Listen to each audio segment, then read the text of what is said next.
I returned after 2 years on a business trip and stepped into the jewelry showroom I had founded with my own hands.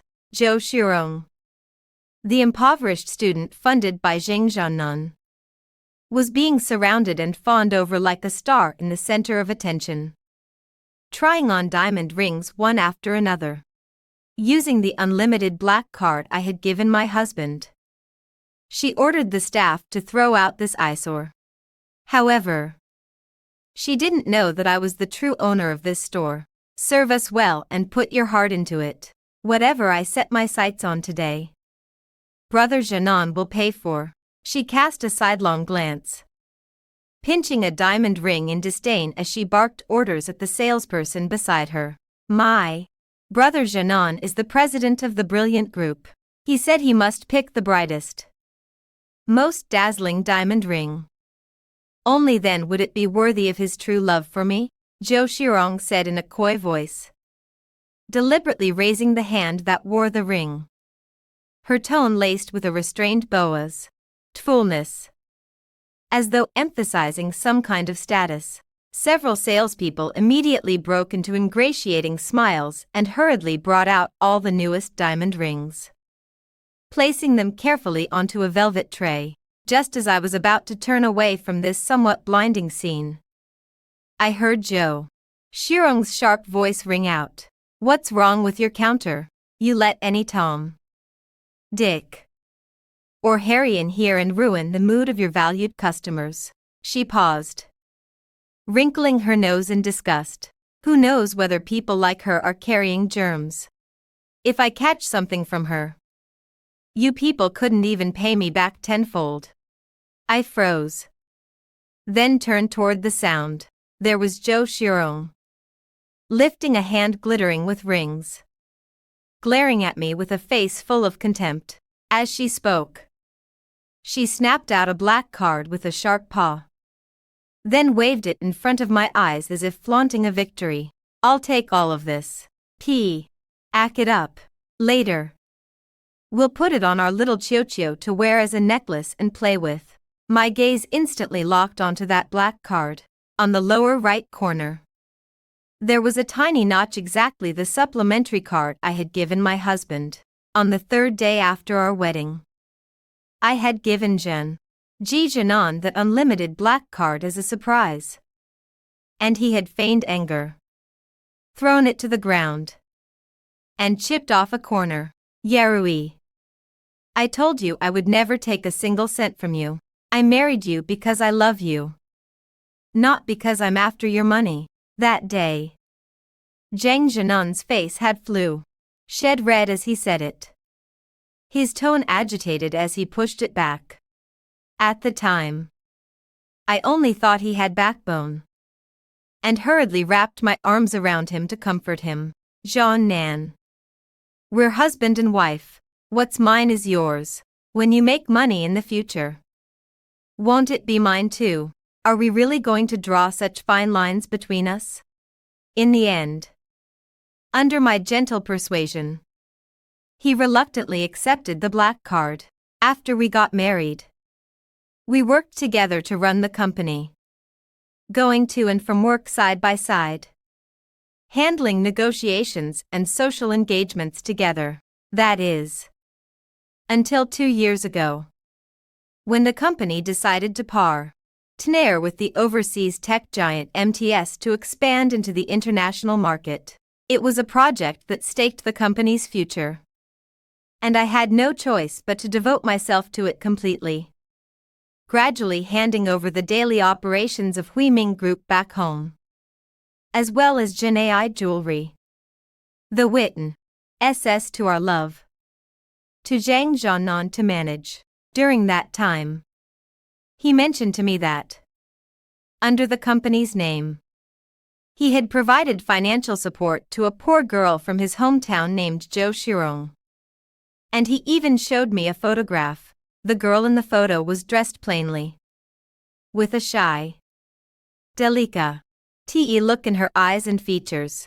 I thought nothing of it at the time, only took it as a sign of his kindness, and let it be.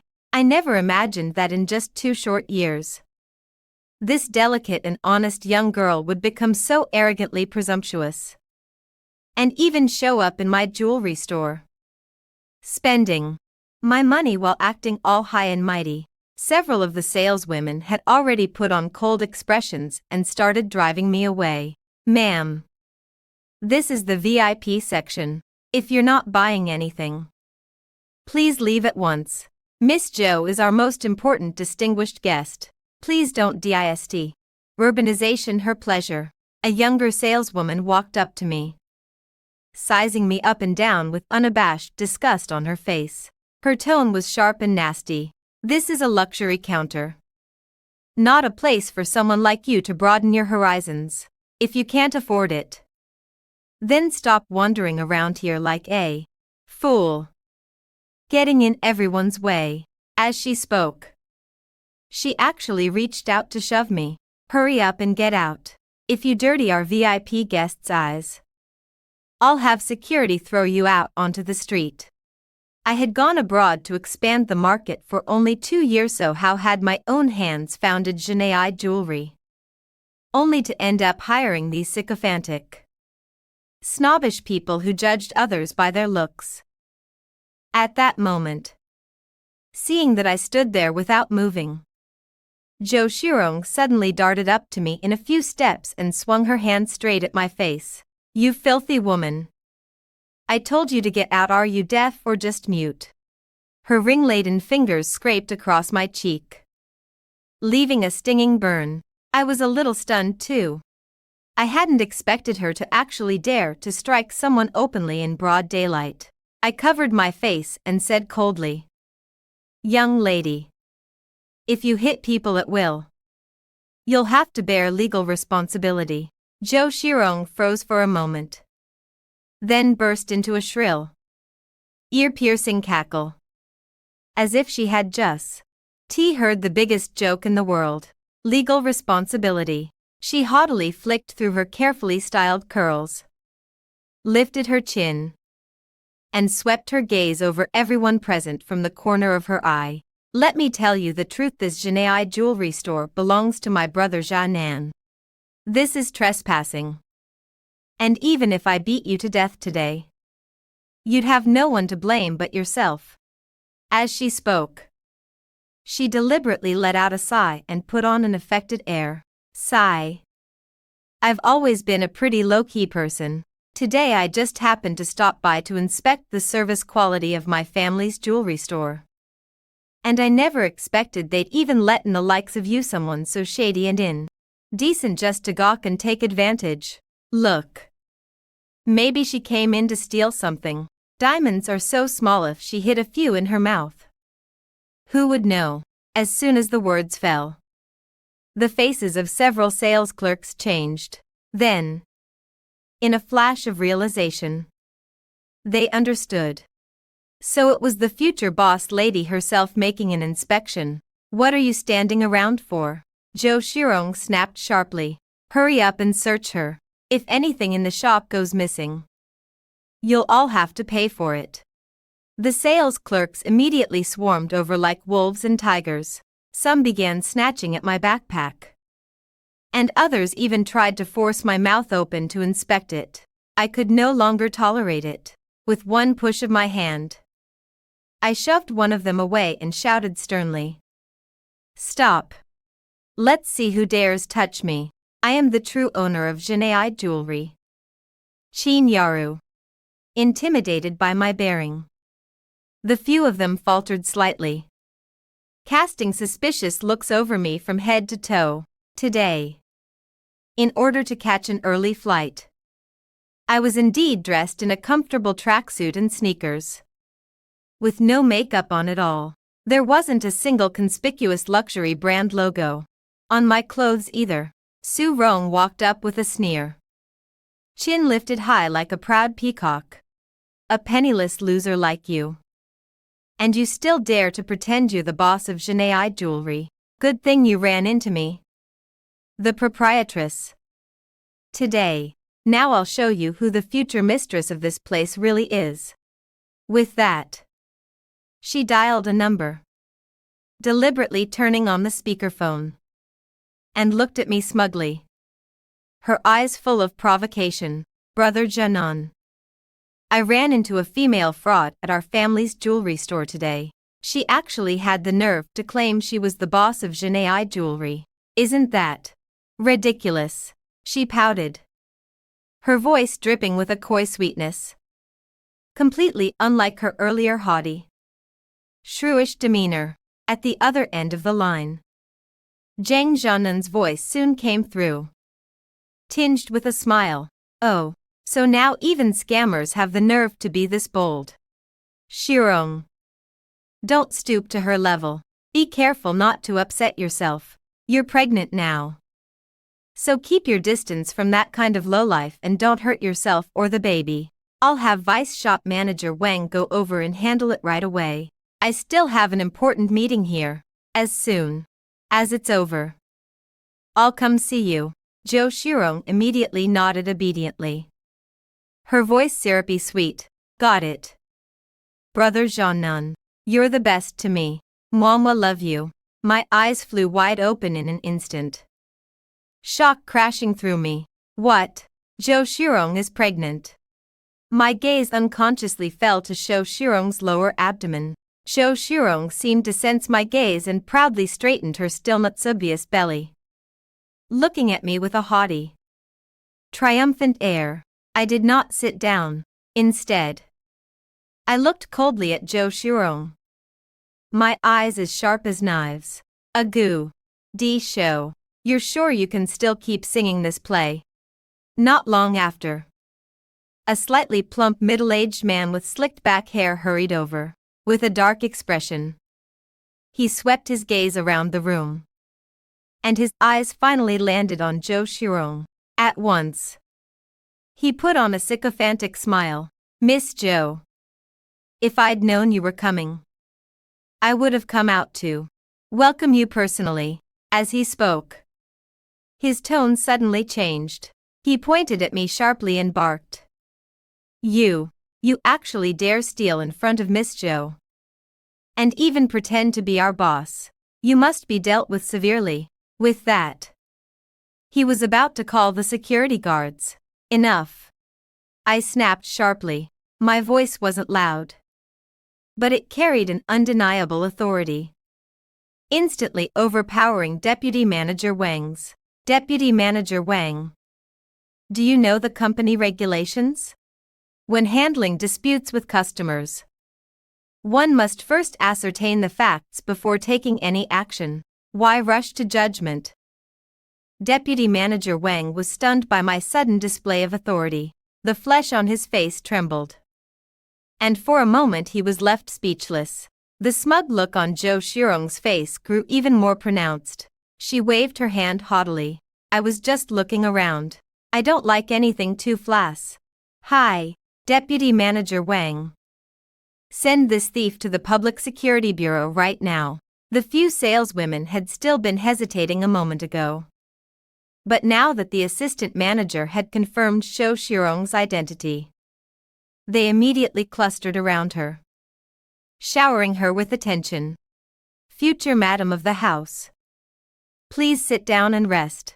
One hurried to pour tea and water, while another thoughtfully massaged her shoulders. My expression darkened completely. I was not angered by Zhou Shirong's arrogance and insolence, but by the fact that Genei Jewelry, which I had founded with my own hands and which had once symbolized the love between me and Zhang Zhannan, had now become so filthy and chaotic, so dilapidated and unbearable. The employees flattered the powerful and trampled the weak. The executives were blind to right and wrong, fawning and sycophantic.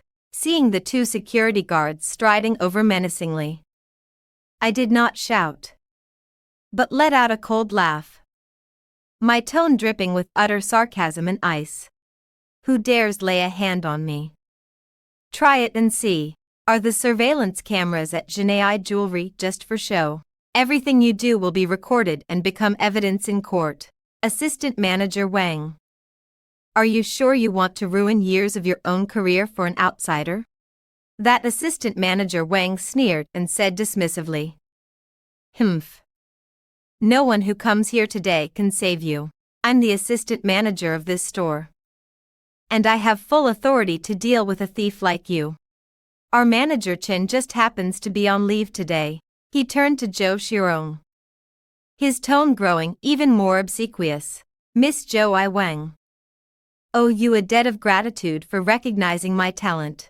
Today it was my momentary lapse that let this wretch slip in and disturb your enjoyment. I hope you will be magnanimous and forgive me. As he spoke, the fat man actually tried to imitate Zhou Shirong and rush at me, even attempting to slap me to establish his authority. How dare you impersonate our President Qin? Our President Qin has been expanding the company's business overseas and hasn't returned to the country in almost 2 years. All the major and minor affairs of the company are now handled by President Zhang. If you're going to impersonate someone, at least find out the facts first. As he spoke, he flashed a look to them, and several security guards immediately surrounded me. My eyes narrowed. I shifted slightly to the side, avoiding the first punch, then reached out and gripped the arm of the man who lunged at me, using a deft twist to wrench his arm behind his back. He cried out in pain. I looked coldly at Vice Store Manager Wang, my tone carrying an oppressive force that needed no anger to command respect. You're only a Vice Store Manager, and you don't even know who the company's real owner is, and yet you still dare to run wild here. My words struck Vice Store Manager Wang like a heavy hammer, smashing hard into his face.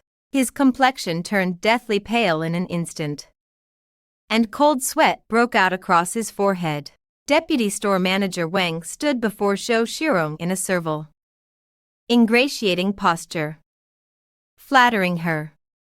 Miss Zhou, don't be angry. It's not worth getting upset over a wretch like her. Ruining your health over this would be terrible. You're carrying a baby too. I'm sure your good news with President Zhang won't be far off. Right. A flush of smug satisfaction crossed Zhou Shirong's face. Brother Jianan said that once I give birth to this son, he'll divorce that yellow-faced shrew, Qin Yaru. That woman does nothing but busy herself abroad all day long, with no femininity at all. If Brother Jianan hadn't been able to RN the tide at the critical moment, Brilliant Technology would have been dragged down into bankruptcy by her long ago. Sigh. Brother Jianan is also thinking of the thousands of employees at Brilliant Technology. If it really comes to a divorce, that yellow-faced shrew will definitely open her mouth wide and demand a share of the company's stock. If Brilliant Technology fell into her hands, it wouldn't be long before it went bankrupt and was liquidated. A sharp pain shot through my chest, and it felt as though I had fallen into an icy abyss. So that was it. I had thought there must be some misunderstanding, but it turned out that while I had been pouring every ounce of my energy into the company's future, Zhang Zhenan had already brought Zhou Shirong into the house. I was afraid that in their circle, it had long since been common knowledge. I had been so foolishly sincere the moment I got off the plane. After handling the most urgent official business, all I could think about was coming to the shop to pick out a gift for him, to reward him for working so hard to keep the household running these past 2 years. As it turned out, he had been working hard to keep a mistress outside, plotting how to hollow out my company and force me into a divorce. The few security guards were stunned by me and, for a moment, dared not act rashly. But Zhou Shirong, stoked by Zhang Zhenan's words, only grew more brazen. She shook off Assistant Manager Wang and stood before me with a vicious glare. Her eyes filled with venom. She spat at me with a sharp "P." "Ah." And I swiftly turned my head to dodge it. The glob of spit stuck to the wall behind me. "How dare you?"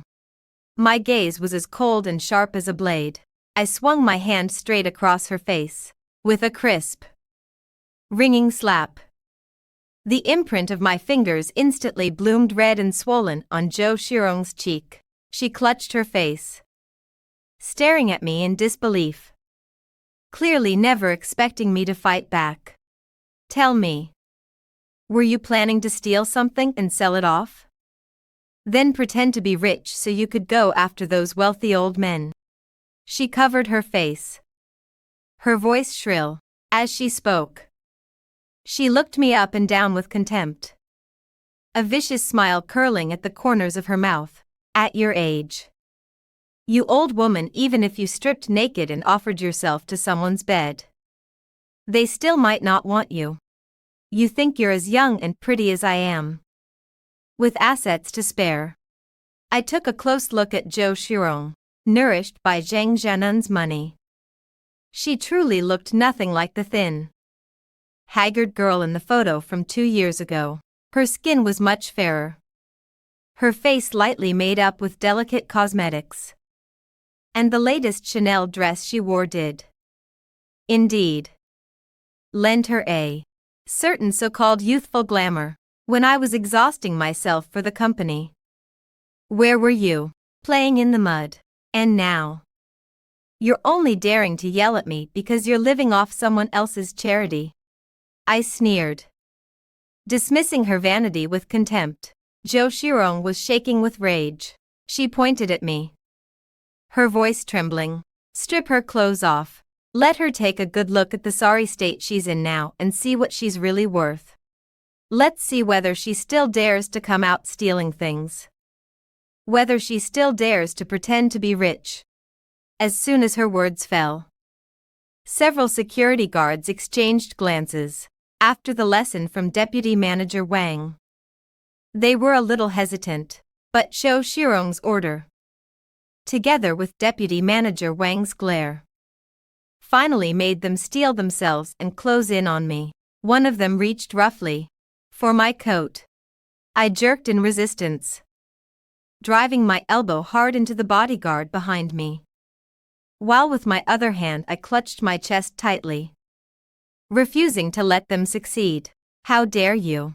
This is a violation of personal privacy, an intentional insult to others. You will all bear legal responsibility for this, I shouted sharply, my gaze as cold and cutting as a blade as it swept over everyone present. Are the surveillance cameras at Jinei Jewelry just for show? Everything you do will be recorded and become evidence in court.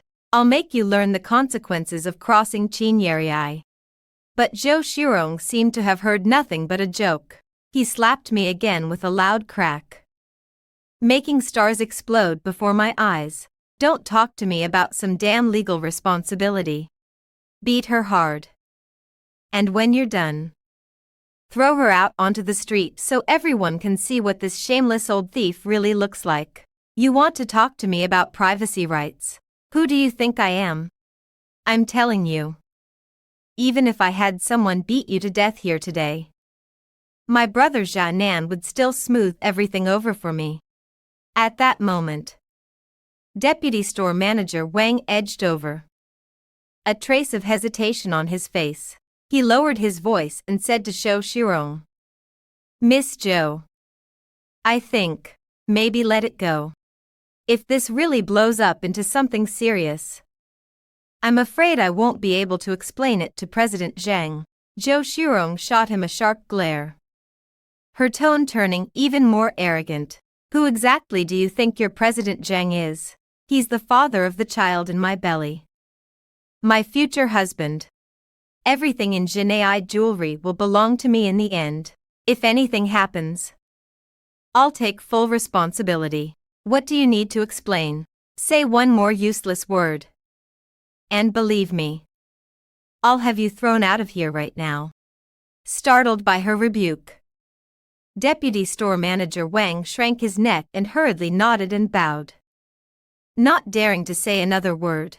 Just as the filthy hands of several security guards were about to reach me again, I drew on every ounce of strength I had and shouted, All of you stop. Give me 1 minute. As I spoke, I hurriedly dialed a number from my phone's contacts list, and the receiver emitted a waiting tone of beep, beep.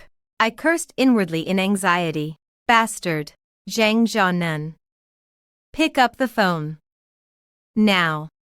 Just as the call was about to hang up automatically. I was so anxious I nearly lost my mind. In a panic, I hung up and redialed. This time, the call finally connected after 7 or 8 rings. Zhang Jianan. Get to the Jinai Jewelry flagship store immediately. Right now. Before I had even finished speaking, Zhang Jianan's extremely impatient voice came through the phone. I know. I'm busy here. You can't even handle something this small. Tell her to wait. I'll deal with it after this meeting. As soon as he finished, there was a sharp click. Had actually hung up on me right then and there. Almost at the exact same second my call was cut off. Zhou Shirong's phone rang out merrily. She glanced at me, her eyes brimming with unabashed smugness and triumph, and leisurely swiped to answer. An icy chill spread through me in an instant, from the top of my head to every corner of my body. Zhou Shirong had done this on purpose. She probably recognized me long ago, or at least guessed who I was, and deliberately allowed, even instructed this whole thing to happen. Jianan Ge. When are you coming over? I'm busy teaching this overconfident female con artist a lesson for you. Zhou Shirong's voice once again turned sweet and sticky. Zhang Jianan's voice came through the receiver clearly, but this time his tone was so tender it seemed ready to drip honey. Utterly different from the impatient attitude he had shown me just moments ago, like heaven and earth apart. My darling, you've really worked hard for me. You're so good at caring about me. Have Vice Manager Wang take a few people and give her a beating. Then send her straight to the Public Security Bureau to file a report. Don't get angry over a petty nobody like her. If you upset my dear baby, I'll be heartbroken. Zhou Shirong replied in a coquettish voice. Got it. Jianan Ge. I'm not going to be angry. I just want to vent for you and give her a proper lesson. After hanging up, the smile on Zhou Shirong's face grew even more smug and brazen. She looked at me with a gaze full of provocation, and said, word by word, did you hear that? My brother Jianan cares about me a great deal. A lowly thing like you, old and ugly, how dare you compare yourself to me? A cold curve lifted at the corner of my lips, and fury churned in my chest. So, while I'd been away from the country for these past 2 years, I'd given him a few days of unrestrained comfort, and now each and every one of them had forgotten just how much they were worth.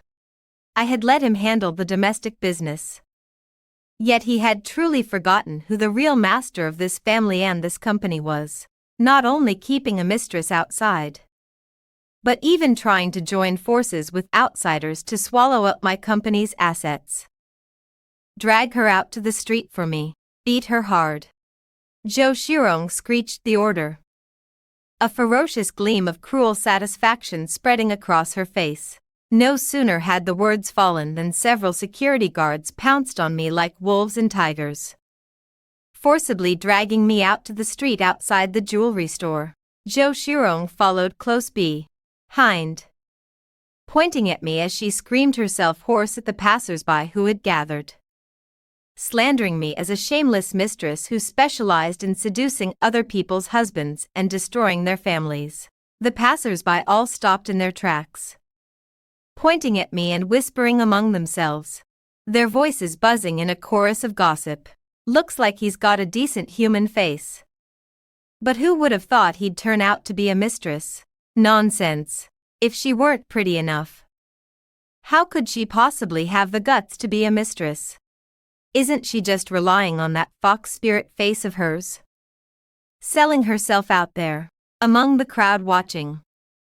Some people who prided themselves on their overwhelming sense of justice began to grow excited. Women without shame like this deserve a beating. It'd be best to slash her face to pieces and see how she goes around seducing men and ruining other people's families after that. Exactly. My husband was bewitched by this kind of vixen back then. Coming home every day to pick fights with me. Demanding a divorce. And even wanting to leave me with nothing. As the middle-aged woman spoke, she suddenly let out an AO and burst into tears in front of everyone. Then, like a madwoman, she lunged at me, scratching and hitting me. The other women, who also believed they had suffered similar hurts, seemed infected by her anger as well. One after another. They surged forward, emotionally agitated, and began clawing and shoving at me. Let's see if you dare to be such a shameless slut again and seduce someone else's man next time. Homewreckers deserve to be beaten by everyone. Let her learn what happens when she destroys another person's family. At first, I tried to explain loudly and set the record straight.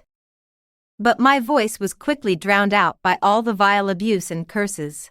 In the end, I could only helplessly cover my head and curl up on the cold floor, letting those fists and kicks, those filthy words, rain down on me. Just when I felt I was about to collapse, a sinister voice suddenly rang out from the crowd. A shameless slut like her won't be taught a lesson just by a beating. She'll turn right around and run to men, playing the victim and acting pitiful to win their sympathy. In my opinion, we should just cut up her face. Let's see how she can keep using that fox spirit face to flirt with men so sweetly and coyly after that. The moment those words were spoken, the women who had been laying hands on me all seemed to have hit a pause button. They let go of me one after another, glaring at me with hostile eyes. A vicious gleam flashed in Zhou Shirong's eyes. Without a word, she gave a subtle look, and the server eyed her immediately understood. He took a folding fruit knife from his pocket and let it accidentally fall to the floor beside me. Zhou Shirong shouted at the indignant women. You all just do what's right and teach this slut who ruined someone else's family a lesson. My brother Jia Nan is the president of Brilliant Group. Whatever happens today, I'll take full responsibility. As soon as those words fell, everyone's gaze toward Zhou Shirong was instantly filled with envy and awe. I know Brilliant Group. That's one of the top companies in Jiangcheng. Their president Zhang is young and promising, handsome and wealthy. I never expected his fiancée to be so young and beautiful too. Exactly. Not only young and beautiful, but so full of justice too. She's truly a role model for us women, stepping up on her own to stand up for all of us women who've been hurt. What are we waiting for? Sisters, do it. A crazed glint flashed in the eyes of the middle-aged woman who had been crying and shouting the loudest a moment ago. She lunged forward in a single stride, snatched up the fruit knife from the ground, then viciously seized my hair and forced me to raise my head. I struggled desperately, kicking and thrashing wildly, trying to break free from her grip. At once, several others rushed up from the side and pinned my hands and feet down tightly. At that moment, I was filled with bitter regret.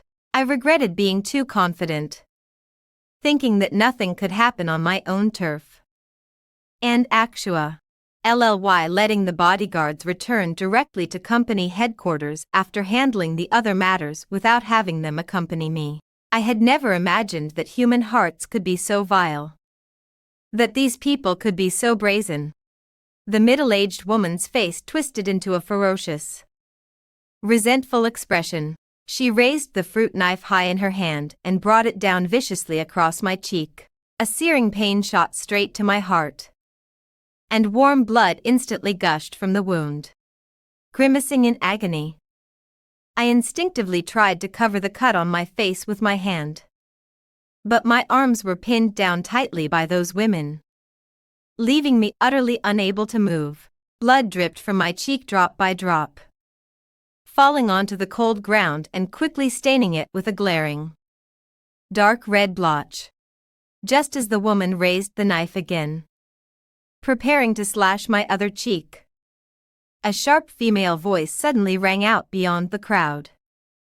Feigning surprise, "Brother Janon, you're finally here." With the last shred of my strength, I laboriously lifted my head. Through my blurred, tear-filled eyes, I saw Zhang Jianan, dressed in a perfectly tailored dark bespoke suit, striding toward us with a group of black-clad bodyguards at his back, like a fledgling bird darting into the woods. Zhou Shirong let out a coquettish cry and flew into Zhang Jianan's arms, sobbing pitifully. "Brother Jianan, you're finally here. They've all been bullying me." Zhang Jianan gathered her gently into his embrace, lightly brushing the tousled strands of hair from her forehead, his voice overflowing with indulgence. There. It's all right now. Who dares make my baby angry? Your husband will teach her a proper lesson right now." Zhou Shirong immediately lifted her head from his arms, and with a smug expression, pointed her slender finger at me, curled up on the ground, my face covered in blood, and shrieked in a piercing voice, "Zaninj! It's her! It's this shameless bitch!" Zhang Jianan's gaze followed the direction of Zhou Shirong's finger and landed on me. At first, he frowned out of habit, staring at me in my disheveled state with something like confusion. A moment later, when he made out my face, his pupils dilated abruptly, the expression on his face shifted in an instant from impatience to shock, and then from shock to horrified disbelief. He shoved Zhou Shirong away from his arms and staggered 2 steps forward to stand before me. His voice trembled violently from the sheer force of his astonishment. "Yeah, Yaru. How are you here? When did you come back?" I slowly lifted my face, smeared with blood and grime, and with all the strength I had left, I looked at Zhang Jianan's ashen face and spoke, my voice shaking as I enunciated each word. "Zhang Jianan, you're truly something. While I was abroad fighting tooth and nail for the company's future, you were at home keeping such a good little sister for me." Zhang Jianan's face instantly turned as white as paper. He hurriedly waved his hands, explaining in a flustered, incoherent rush, "Yarui, you listen to me. Let me explain. It's not what you think. This is all a misunderstanding. A huge misunderstanding. I'll take you to the hospital first. You're bleeding so much. We can talk when we get back. I'll explain everything to you properly. I promise." As he spoke, he bent down, seemingly trying to lift me into his arms. I gathered the last of my strength and violently shoved away the hand he had out toward me, bracing myself against the cold wall beside me. I swayed unsteadily before managing to stand upright. I raised my trembling hand and pointed at Zhang Jianan, whose face had also gone deathly pale, while my gaze shot like a sharp blade toward Zhou Shirong, who was hiding behind him, shivering and panicked in her eyes at this moment. "You tell me right now, who is the child in her belly?" "Exactly." Zhang Jianan's complexion shifted from pale to ashen, then from ashen back to pale. Fine beads of cold sweat broke out on his forehead, and his voice was dry and raspy. "Yarui, it really isn't what you think. I just softened for a moment and wanted to help her. She got pregnant before marriage. A girl like her, it was just too pitiful." Before he could finish, an uproar erupted at once from the crowd watching nearby. "What? So after all this, she's the mistress, pregnant before marriage, carrying a bastard child. Then the one on the ground with her face covered in blood is the real wife. My God." How shameless can you be? She clearly climbed up by being a mistress. And now she's turned around and slandered the real wife as the homewrecker. Even egging us on to hit someone. Then we just now, didn't we all end up beating the wrong person? All the onlookers wore looks of astonishment, embarrassment, and anger. They glanced at one another. Their expressions a riot of colors and unforgettable spectacle. The middle-aged woman who had been the loudest earlier, even slashing my cheek with her hand, let the fruit knife in her hand clat to the floor with a sharp clack. Her lips trembled as she looked at me in fear. Then at Zhang Zhenan and Zhou Shurong, and stammered, "I'm sorry. I really didn't mean to. I was just furious for a moment. And got bewitched by that seductress.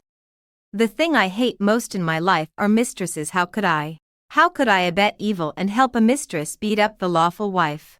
As soon as she finished speaking, the woman suddenly grew agitated again. She jerked her head up, and like an enraged lioness, she lunged forward and seized Zhou Shurong's hair, tearing at her wildly as she fought. "You filthy wretch! You have no shame. Running off to be a mistress and wrecking someone else's family. And you still dare bite back, stirring us innocent people up to beat up the rightful wife. How can you be so shameless, so vile? Today I'm going to rip that fox spirit face of yours to pieces." How could Zhou Shurong possibly be her match? She was beaten so badly she had no strength to fight back, and could only hurriedly hide behind Zhang Zhenan, with tears the size of beans welling in her eyes. She shook her head desperately and looked at Zhang Zhenan with utter grievance, crying out, "Brother Zhenan, tell them quickly. I'm not a mistress. We're the ones who truly love each other. Hurry up and explain it to them." She clung tightly to Zhang Zhenan's arm, as though grasping the last straw. "Brother Zhenan, you clearly told me yourself that you don't like Qin Yerii at all, that middle-aged shrew who does nothing but work all day. You said that once the company's internal equity structure was sorted out, you'd divorce her right away, and then marry me properly and in style. Tell them now, tell them I, Zhou Shurong, am not some mistress." I let out a cold laugh as I watched this farce unfold before me, my gaze finally settling on Zhang Zhenan's face. Twisted by guilt and panic. "Zhang Zhenan, did you personally tell her that you were going to divorce me? Company equity restructuring. How exactly do you plan to restructure it? What? Are you going to take advantage of the fact that I've been overseas all these years? Beyond your reach. Secretly transfer the company's assets. Hollow out my authority. And then run off to live in comfort with your so-called true love mistress and the fruit of your love you've had together." At my words, Zhang Zhenan's expression darkened even further. With a sudden jerk, he shook off Zhou Shurong's arms and glared at her with an almost disgusted look, lashing out sharply. "Zhou Shurong, what nonsense are you spouting here? When did I ever say I was going to marry you? Clearly, it was your own improper behavior getting pregnant before marriage and finding yourself with nowhere to turn that drove you to come begging to me. You said you were afraid of being mocked by your classmates, afraid of being expelled from school. So you pleaded with me time and time again to temporarily pretend to be your boyfriend and help you get through that crisis. How could you repay kindness with ingratitude and now come spouting nonsense here? Deliberately trying to drive a wedge between us husband and wife." As he spoke, he quickly walked over to my side, carefully reaching out as if to hook my arm, while forcing out a tender, affectionate smile on his face. In a soft voice, he said, "Yarui, my dear wife, you're so outstanding and capable. And you've always been so devoted to me. How could I possible? Why betray you? Zhou Shirong is nothing more than an ignorant girl from the countryside. She isn't even fit to carry your shoes. How could I possibly divorce you for a woman like her? Unless I, Zhang Zhenan, had water in my head or was mentally deranged. I'd never do something so foolish. Zhou Shirong still wouldn't give up, lunging toward me in a flurry of tears and sobs, pleading pitifully. But Zhang Zhenan couldn't even be bothered to look at her again. He only shot her a cold, warning glare and snapped, "Get out of here right now. If you dare say another useless word, I'll immediately cut off all your support and send you and that bastard in your belly back to where you came from." Watching Zhang Zhenan put on this righteous, noble-faced act, I couldn't help but sneer inwardly. If I hadn't just heard his conversation with Zhou Shirong over the phone with my own earshot, heard him call her baby in that syrupy, tender tone over and over, I really might have almost believed T.'s nonsense of his. During our college years, Zhang Zhenan truly pursued me for a full 3 years, every single morning, without fail. He brought me breakfast every evening. He waited patiently at the entrance of the library so we could leave self-study together. He even went so far as to work 2 part-time jobs a day, scrimping and saving every penny, all just to buy me all sorts of luxury gifts that, at the time, seemed extravagantly expensive to me. I once felt so sorry for how exhausted he was that I more than once urged him to stop buying me those gaudy yet impractical expensive gifts.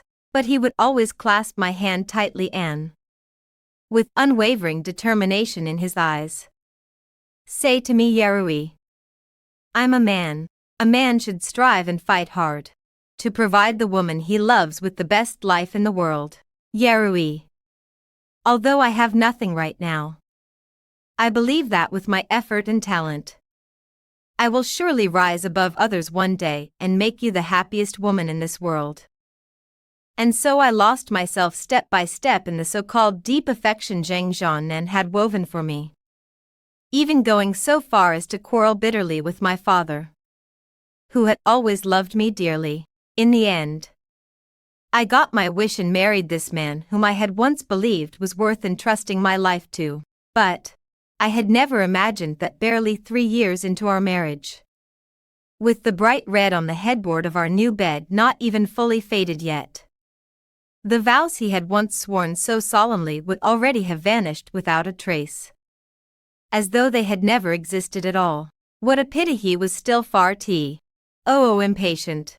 If he could have waited another 10 or 8 years, perhaps he truly would have had the chance to gain a foothold in Hui Huang Group, and then, through all manner of clandestine means, quietly devour the entire company. After all, who would ever deliberately guard against a good husband who was diligent and conscientious at work, and in life treated his wife with such care and tenderness, attentive to every detail? I no longer wanted to keep playing along with that nauseating performance of his. I suddenly raised my hand and, with all the strength I had, slapped hard across his hypocritical face. "Zhang Zhenan, if you don't go into acting, it's really a waste of talent." That was brilliant. You almost moved me there. 5 distinct blood-red fingerprints quickly bloomed on Zhang Zhenan's handsome left cheek. He instinctively clutched his burning face, and a trace of barely perceptible gloom and malice flashed swiftly through his eyes. I did not give him any chance to defend himself or react. I decisively took another backup phone out of my bag and directly called the head of the company's HR department. "Director Zhang, immediately issue a notice in the name of the board of directors, revoking all of Zhang Zhenan's acting authority in Brilliant Group, including his so-called position as acting president, effective immediately. Have him complete all handover procedures as soon as possible. Then get out of Brilliant Group." As soon as Zhang Zhenan heard this, his face turned ashen.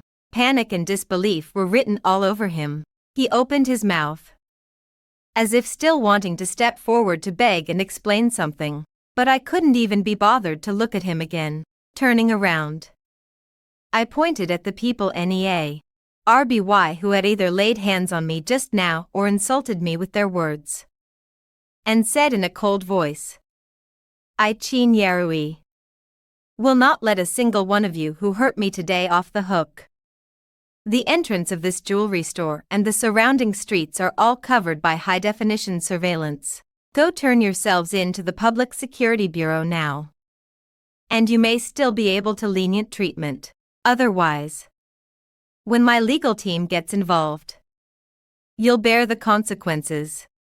As I spoke, my gaze shifted to the few saleswomen who had previously lashed out at me, shoved and tugged at me, as well as that sycophantic deputy store manager Wang.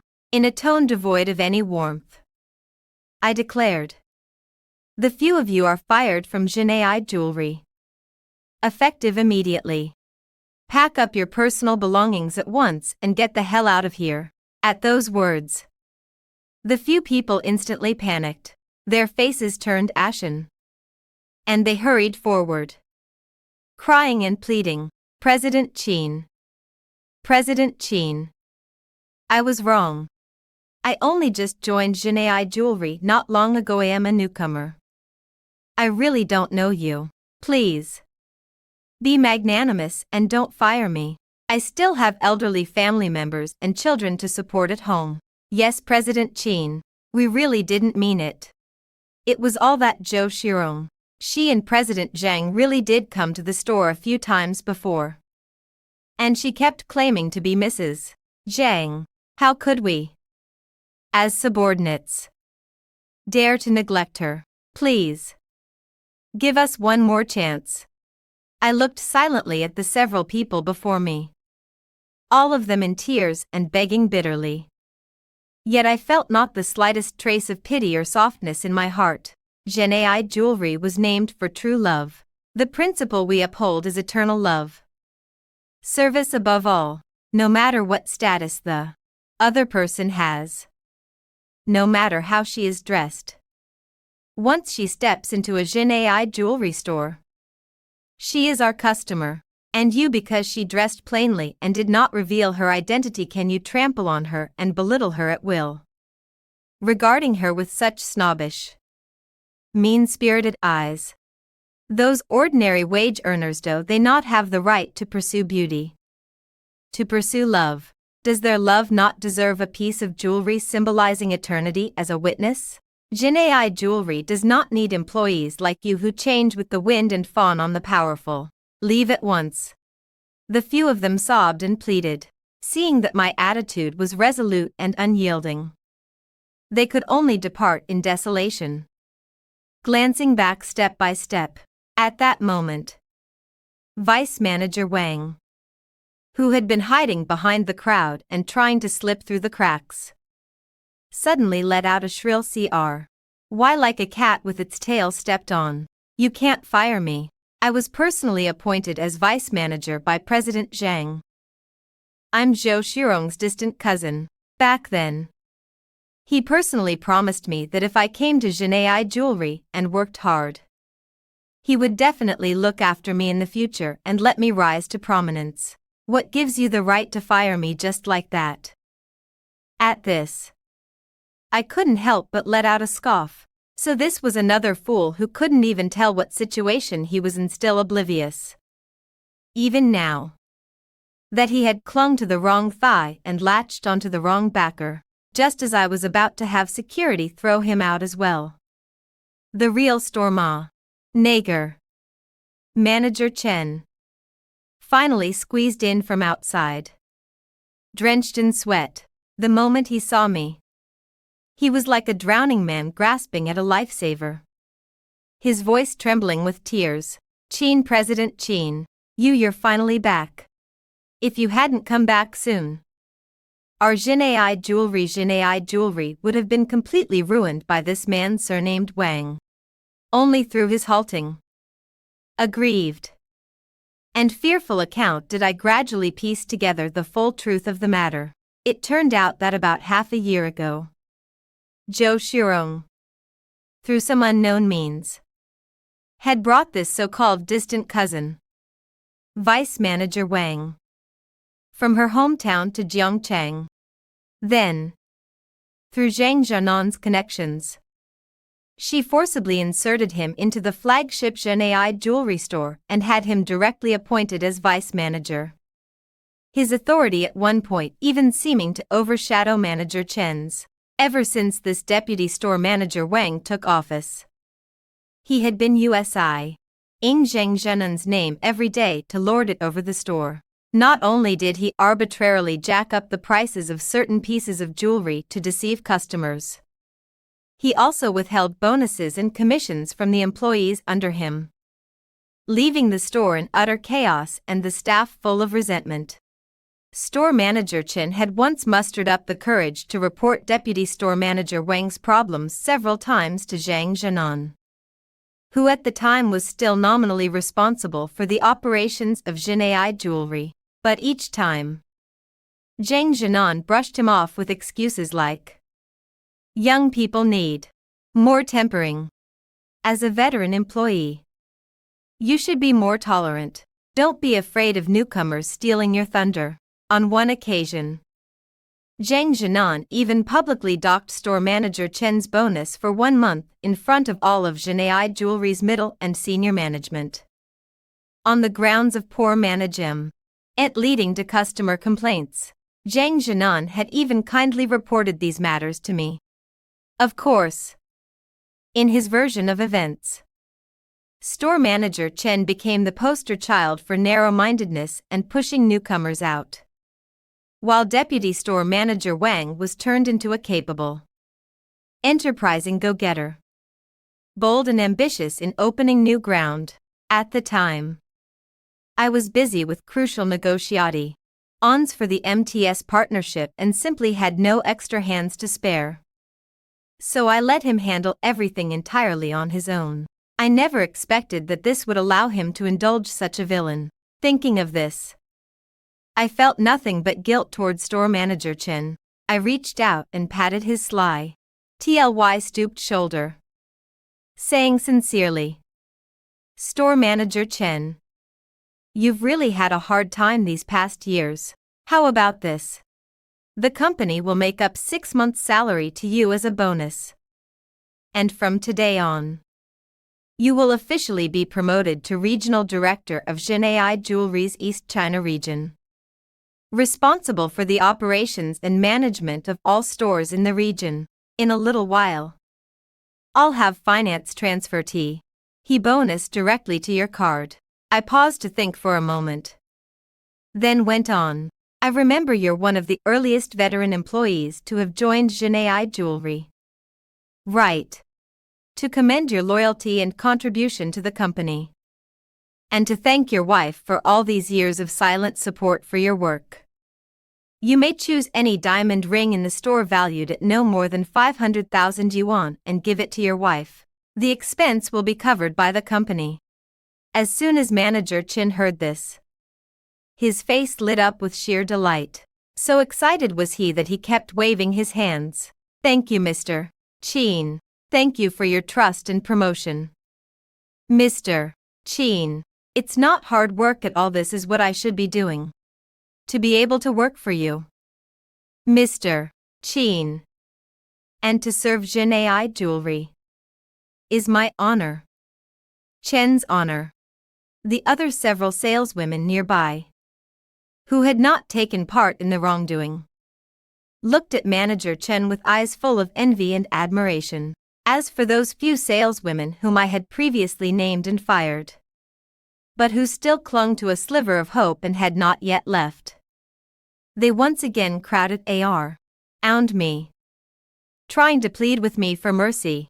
I ignored them, turned to face all the employees present and the portion of onlookers who had not yet dispersed, and said loudly, "I, Qin Yaru, have always been clear about rewards and punishments, fair and impartial in everything I do. I will not easily let go of anyone who has intentionally hurt me. As for those who reached out to help me in my hour of peril, or who have always upheld professional ethics. The company will naturally give you tenfold, 100-fold return. As for those who just struck someone and hurled insults, I've already given you a chance. You'd all better behave yourselves and go to the Public Security Bureau as soon as possible to accept the punishment you deserve. As soon as the words left her mouth, the middle-aged woman who had been shouting the loudest just moments ago and who had even lashed out and scratched my cheek burst into anguished sobs again, ignoring everything else. She rushed up to me, dropped to her knees with a thud, and began banging her head against the ground as if her life depended on it, crying and pleading. She said, "Miss Cheen, President Cheen, I really know I was wrong. I'll never do it again. Please. Please spare me this one time. I can't go to the police station. My damn husband is always talking about divorce and wishing I'd get out of the house already. If I get taken in and sentenced, he'll seize the chance to force me into a divorce and make me leave with nothing. My son is still in college, he can't grow up without his mother. President Cheen, I'm begging you. I'm kowtowing to you." Bang, bang, bang. The other women who had struck me earlier were terrified out of their wits by the scene before them, one after another. They cried out and dropped to their knees, frantically kowtowing and begging me for mercy. The whole scene descended into utter chaos. The legal team and the company's chief security officer arrived soon after, bringing several elite bodyguards with them. Manager Chen carefully helped me into the car that had come to pick me up.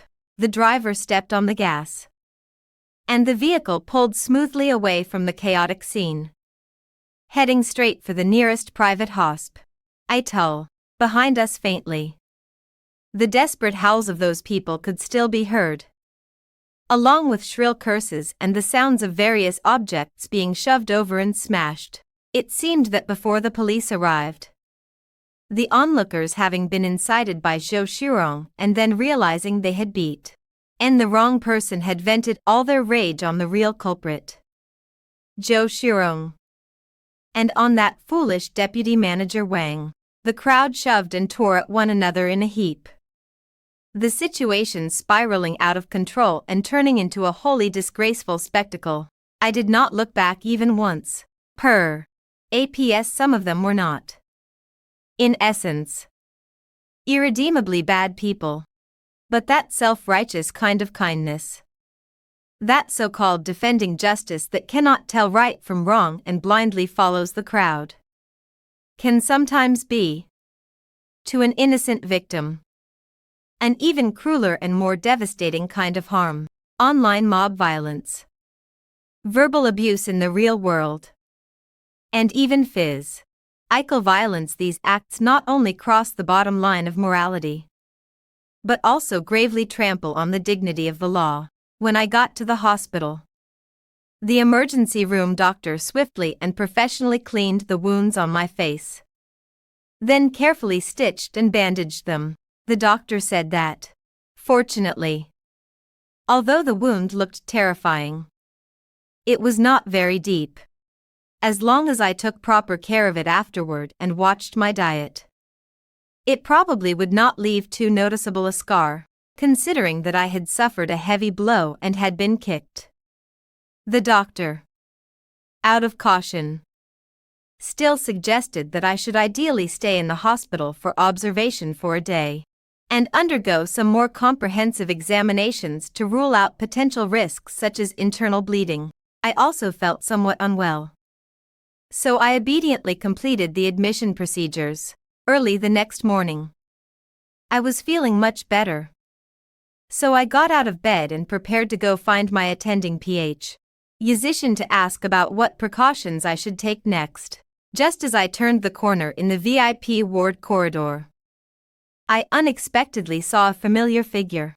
There was Zhang Zhanan, carefully supporting the pale, frowning Zhou Shirong as the two of them slowly walked out of a hospital room. Slow down. Slow down. Does your stomach still hurt badly? Zhang Zhenan's voice carried a trace of barely perceptible urgency and concern. Zhou Shirong wore a pitifully delicate frown, one hand lightly covering her lower abdomen, and replied in a soft, fragile voice, "Ma'am. It still hurts a little, but it's already much better than yesterday." Truth be told, in her present state, she did indeed look a few parts like Shishir, clutching her heart, delicate, fragile, and pitifully endearing, only to hear her continue in that coy, affected, pinched throat voice. "Brother Zhenan, don't worry. Our son will definitely be the best, so strong and healthy. How could I possibly lose the baby so easily?" At those words, Zhang Zhenan's face showed a trace of relief, and he nodded gently, soothing her in a soft voice. "That's good. That's good. Next time something happens, don't be foolish and rush to the front again. Your husband is here for everything. Your biggest task right now is to take good care of the pregnancy and look after our precious son." Zhou Shirong immediately replied in a sweet, coquettish tone. Got it, hubby. From now on, I'll listen to you about everything. I really hated doing this kind of eavesdropping from behind people's backs, so I walked straight past them without the slightest hesitation, a cold smile curling at the corners of my mouth, and said in a mocking tone, "Well, well. Zhang Zhenan. T.S. pretending to be someone's boyfriend, game of yours, aren't you getting a little too addicted to the role? Your lawfully wedded wife is lying in the ward next door, and you don't so much as ask after her. Yet you're showing so much concern for some outsider who came out of nowhere and got pregnant before marriage. How attentive of you." The moment Zhang Zhenan saw me, the expression on his face turned instantly awkward and flustered. He subconsciously let go of Zhou Shirong's hand and stammered as he tried to explain. "Yeah, Yaru. It's not what you think. Those people yesterday were just too unreasonable. They even hit Shirong. A pregnant woman. Yeah, she was frightened too. And it triggered her pregnancy. Which is why she's in the hospital. She's just a girl, all alone in Jiangcheng, with no one to rely on. And I just happened to help look after her a bit, to show some fellow township affection. That's all. I couldn't be bothered to listen to his hypocritical excuses at all. I simply shoved away the arm he once again tried to extend to support me, my voice full of disgust. "Enough, Zhang Zhenan. You really make me sick. What you've done. The women you've slept with, if you dare do it, then dare own up to it. Stop pretending to be some upright gentleman in front of me, when your properly married wife was beaten and humiliated in broad daylight yesterday. Nearly disfigured. How come I didn't see even a hint of concern or panic from you?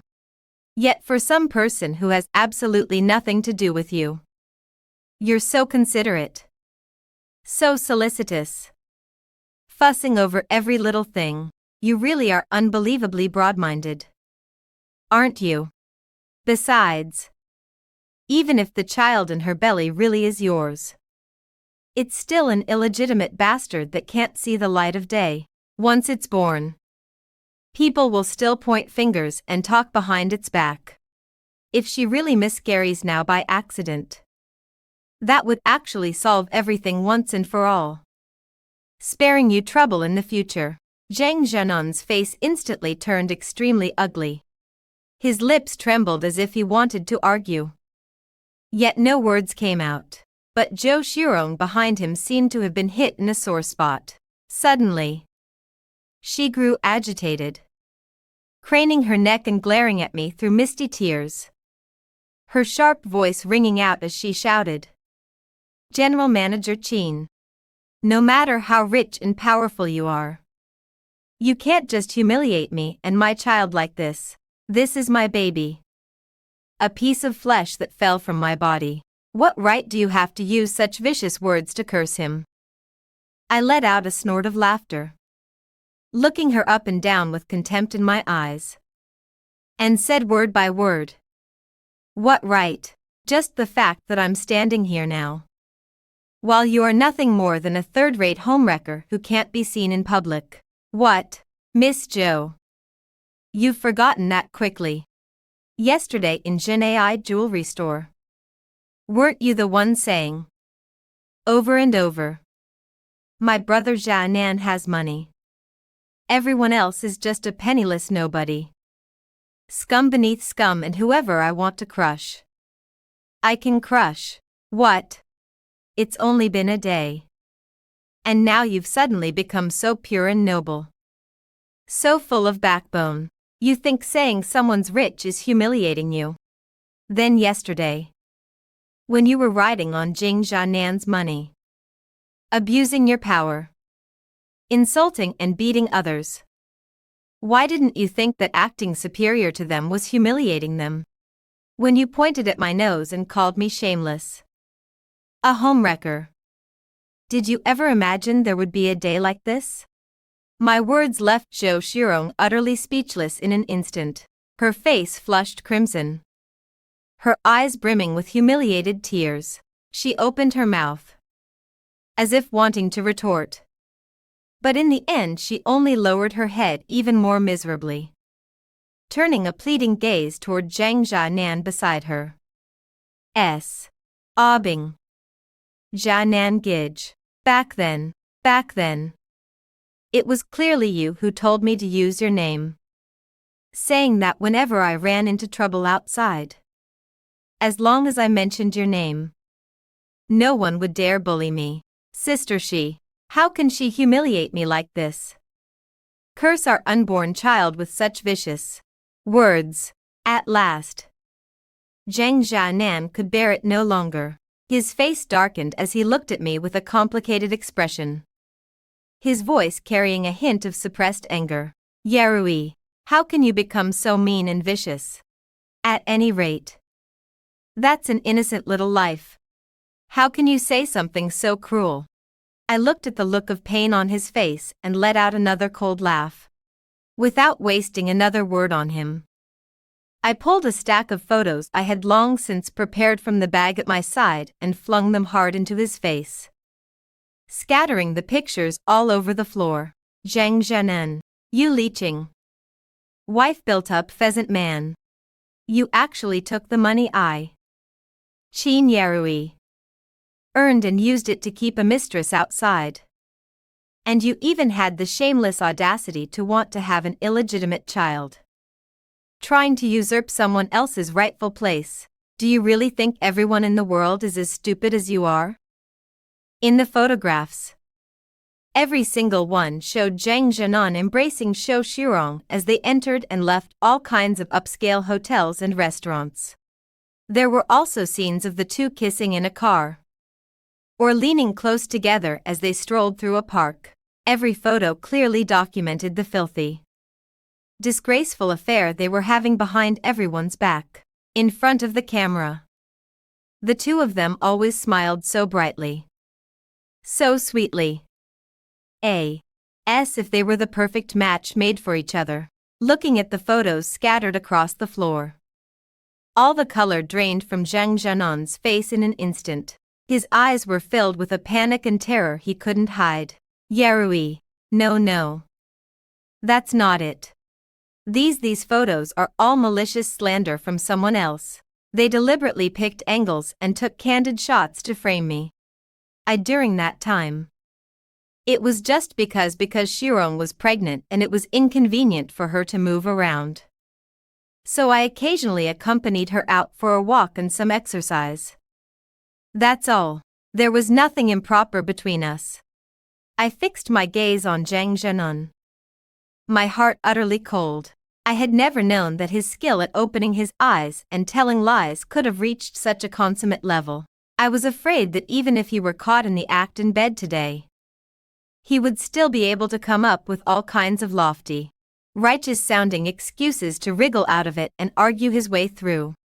I was truly exhausted. and I couldn't be bothered to waste another word on him. Zhang Zhanan. Let's get a divorce by the end of today. Gather up all your personal belongings at once and move out of my house. I'll have my lawyer draft the divorce agreement as soon as possible. You must Leah. VE with nothing. On what grounds? No sooner had I finished speaking than Zhang Zhanan and Zhou Shirong actually cried out in unison.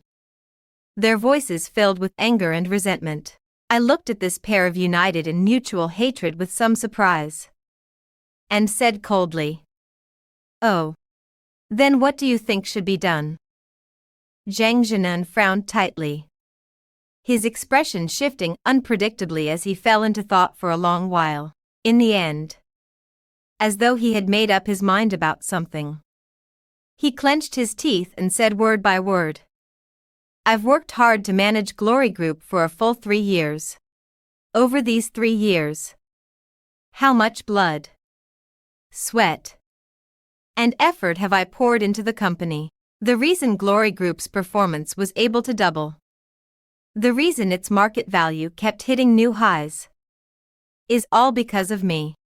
If we had only relied on your conservative, rigid management model, Glory Group would have long since been eliminated by the market and gone bankrupt." I listened to his shameless self-praise and nearly laughed myself sick from anger. I cut him off directly. "Cut the bullshit and stop talking nonsense. Just say how much do you want?" A greedy glint flashed in Zhang Zhanan's eyes.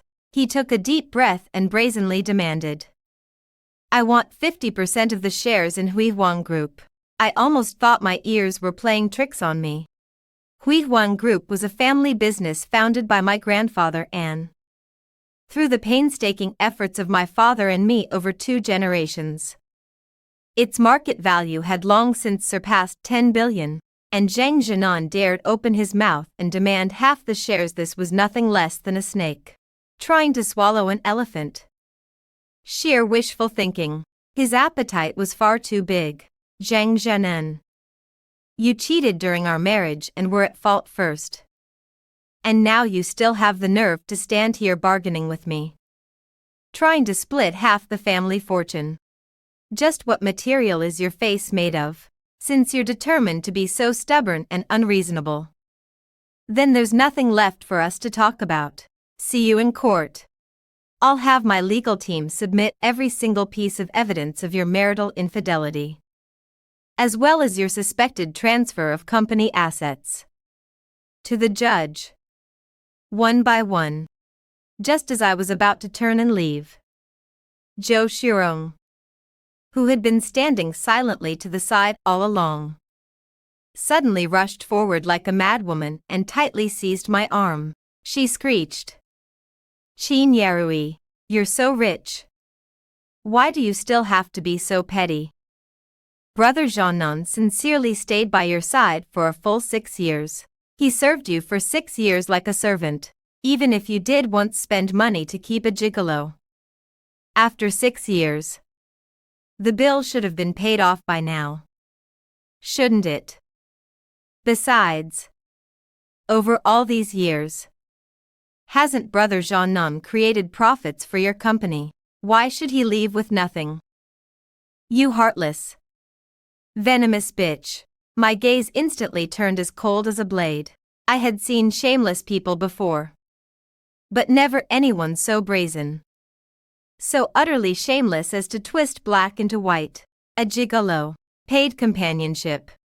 So all these years, Zhang Zhanan had been acting all along like some lowly, humble performer, carefully currying favor with me, flattering and deceiving me at every turn. In the end, it was all for the wealth and status of my Qin family. Looks like elevating him to the position of acting president of Huaxing Group in the first place was truly a waste on him. With his consummate skill at serving people and deceiving them, if he had been placed in the brothels and pleasure houses of ancient times, he would have long since become a top courtesan, famous throughout the capital. Zhang Zhanan, since you think you're worth so much, then let's properly settle this today. As I spoke, I gave him a cold smile and looked him up and down at the outfit he wore, which seemed worth a fortune. A crisply tailored, high-end custom suit really did lend his polished scum look a veneer of refinement, making him appear quite the successful man. That Topophyline Bentley Mulsa NNE parked in the hospital lot right now worth at least $4 million on the market. You bought it with my supplementary card, didn't you? And the designer clothes, shoes, and watches you add to your wardrobe every quarter. The various expenses from your daily social engagements, and even the money you secretly transferred to your useless little brother to buy a house and marry a wife, those all came out of my card too. Didn't they? Oh right. And there's also this Miss Jo Shirong whom you've so carefully supported. My gaze slowly settled on Jo Shirong. She was wearing this season's new Chanel dress, carrying a limited edition Gucci handbag, and on her wrist was that four-leaf clover bracelet, the classic Van Cleef Arpels design. By my rough estimate, the fixed living expenses you send her every month come to at least 10,000 yuan. Add in all the jewelry, luxury clothes, and designer bags you've given her over time, and the total is probably well over $1 million. Wouldn't you say? Zhang Zhanen. You're really generous with Miss Jo Huri, so generous, in fact, that your feelings for her must run deep. Seeing me sizing her up with a sharp gaze, Jo Shirong instinctively shrank behind Zhang Zhanen. Her eyes flickered away as she mumbled a defense. These are all gifts Zinanj bought for me because he saw that I'm pregnant and it's been hard on my body. At her words, I couldn't help but burst out laughing. It really is hard work. You go to such lengths every day, scheming to sleep with my husband, plotting to get pregnant with his child. Really should reward you properly. But it doesn't matter. I'll deduct every last cent of this from his so-called marital property. Zhang Zhanan isn't always bragging about being a principled, responsible man. Surely he won't be so shameless as to use his wife's money to buy gifts for a mistress. Will he? After all, I, his lawful wife, have never spent a single penny of Zhang Zhanan's money. My words left Zhang Zhanan red-faced with shame. His handsome face turned pale and flushed in turns, his expression shifting unpredictably. A spectacle of embarrassment. It took a long while before he finally forced out a smile uglier than a cry, trying to smooth things over. All right. Yeri. It's all husband's fault. Okay. I was just too concerned about saving face for the folks back in my hometown. I got soft-hearted for a moment, so I ended up caring a little more for Shirong. And that made you misunderstand. I know you must be jealous of Shirong, which is why you said all those angry things. I promise you. On. Ce the baby in Shirong's belly is born safely. We'll bring him to our house and let you raise him. Okay. That way, you won't have to go through 10 months of pregnancy. And you won't have to suffer the pain of childbirth. You can become a mother effortlessly, without pain, and get a big, chubby son for free. How great is that? As for the things I gave Su Rong before, let's just take them as compensation and thanks from us to her. Yuqin Yarui are the dignified chairwoman of Brilliant Group and a boss worth hundreds of billions. Don't throw a child's tantrum over such a small matter. Okay. I'm so good to you, though. You really have the heart to divorce me and destroy our family. Besides, Brilliant Group is now at a critical stage of rapid development, with every part of the business thriving. If the company suddenly loses me, an experienced helmsman, it will surely plunge into chaos at once. Yarui, you wouldn't want to watch the foundation your grandfather and your father spent 2 generations building be ruined just like that. Would you? I looked at Zhang Zhanan with a cold laugh. only feeling waves of nausea rising in my chest. Out of consideration for his pitiful self-esteem and so-called male dignity over the past few years, I had given him full face in every public setting and told the outside world that he was the true power behind Brilliant Group, the president. I even spared no effort to use my connections and réseau to quietly pull strings for him, allowing him to effortlessly land several lucrative major contracts and helping him rapidly establish his so-called authority within Brilliant Group. Yet I never imagined that he would actually become so smug and carried away because of it. So wildly arrogant, even taking himself to be some unseen-a-century prodigy, to the point of brazenly believing that without him, Zhang Zhanen, the entire Brilliant Group simply could not function properly. I could no longer bear the disgustingly repulsive look on his face. I suddenly lifted my foot and kicked hard into his shin. Then, without hesitation, I swung my hand back and slapped him again, landing another heavy blow on the other side of his face. Zhang Zhanen, get your mistress and disappear from my sight right now.